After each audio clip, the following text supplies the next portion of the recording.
Hello and welcome to Just One More Watch, and welcome today to an unboxing and initial impression style video on a brand new watch by Casio that could be the CasiOak killer. It could be the hottest thing the Japanese brand has released in several years. Or not.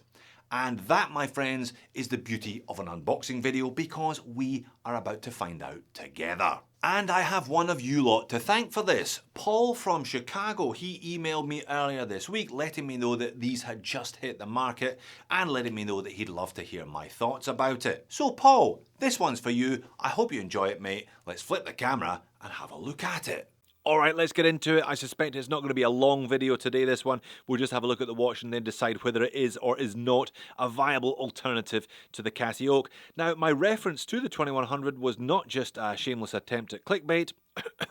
I think this one has several key characteristics that it shares with the 2100 series, as you'll see. Now, I bought mine from Shields, as you'll see. Shields is a kind of common or garden high street jeweler here in Australia. Look, they're trying to sell me cheap diamond rings and gold-plated jewellery. Thanks, but no thanks, Shields. $25 off my next watch though if I do decide to purchase from them again. I may hang on to that one. So this is the AQ820S series of watches. I went for the kind of camouflage style one. Now, one obvious drawback when compared to the CasiOak is it's not a G-Shock. I've talked about just how strong the double branding is when you buy a G-Shock. Not only do you get a Casio on your wrist, you get a second whole brand. You get G-Shock, which is such a strong brand in its own right. So it doesn't have that. However, it does have tough solar for a damn sight cheaper than you'll get it on a G-Shock, and a very similar case profile. Yeah, so you don't quite get the signature octagonal bezel of the CasiOak, but look at that profile. Those two watches are most certainly related to each other, are they not? And that's the full reference there, AQS820W-5AVDF. Casio always handily puts the module reference in a rectangle on the hang tag and also on the case back, so if you do need to Google an instruction manual, that's your module reference. And we even get a little bit of a dial protector sticker. Oh! And it made a noise too. What a bonus. Now the AQ series, this is not my first AQ series. I've been buying these for many years.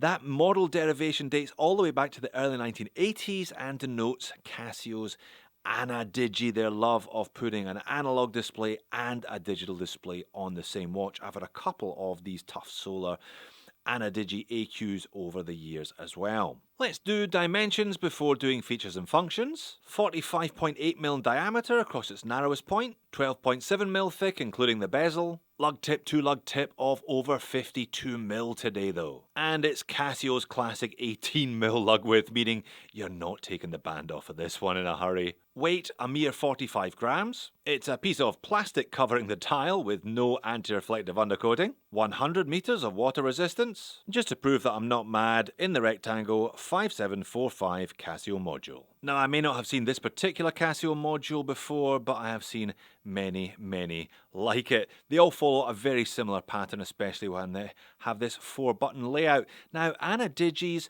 the digital display, there's a bit of flexibility as to what you can show there, and it's the bottom right button that cycles between the day of the week with a ticking seconds, the date and month with a ticking seconds, or a duplication of the analog time but in digital format. Now, light in the top right corner, I'll show you that now. There's a tiny bit of lume on the two main hands, none on any of the indices today. Really, the light is there to light up that LCD display. That's what you're going to be looking at after dark, and good luck because it is a little bit small. Back to the modes, and because this one is solar, the first thing it does is tell you the state of its battery at the moment. This one, mid. Moving on, we have world time. It's the standard world time features. Cycle through them by pressing the bottom right button. The usual 50 odd world cities and all time zones are covered. 5 alarms, it even advertises 5 alarms there on the dial. Countdown timer, stopwatch, and it start, stop, and then reset using the adjust. 1/100th of a second as advertised proudly on the hang tag, and you're back to the main time. Really then, the first big advantage that it has over a 2100 is the fact that it is solar. I just had to replace the batteries, the 2 batteries in my CasiOak after 3 years of ownership, I would say. I'm never going to have to do that with this one. And while we're here, the second big advantage is positive display versus negative display. You know, the negative displays look cool, but they're not all that functional if we're being honest. And if you like your watches a little bit bigger and a little bit chunkier than the 2100, I guess it's another point scored by the AQ820S. It is a little bit bigger and a little bit chunkier.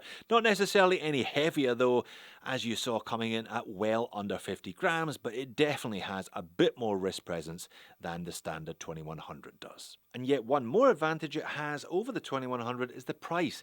I paid 135 Aussie for this one. Now that's not a huge amount cheaper than a standard battery powered 2100, which is much further down its model cycle, having been out for about 5 years now. You're looking at 165 including taxes for this one, but it's $100 cheaper than the solar powered version of the 2100 that is probably practically more of an equivalent. But the 820 doesn't quite feel as solid. It's only got 100 meters as opposed to 200 meters of water resistance. It doesn't have the carbon core or any of the kind of G-Shock style features that the 2100 obviously has. And as discussed, it's not a G-Shock. Look, it's still a fun watch and it's still a Casio, so it will tick away reliably and happily in a watch box for years, if not for decades. And if you're browsing Walmart in 12 or 18 months' time and you find this one for $49.99 US, then by all means go ahead and buy it. But I don't think it's worth trading in your CasiOak for at the moment. So there you have it. Thank you once again to Paul in Chicago for pointing me in this one's direction. I hope that helps with your potential purchasing decision, mate.